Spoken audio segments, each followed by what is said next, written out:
How to find restricted accounts on Instagram Lite. Hello guys, in today's video I'm gonna show you how to find restricted accounts on Instagram Lite. First then open Instagram Lite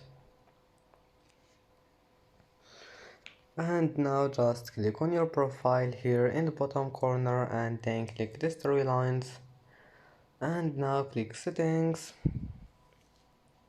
and here you will find this one, privacy,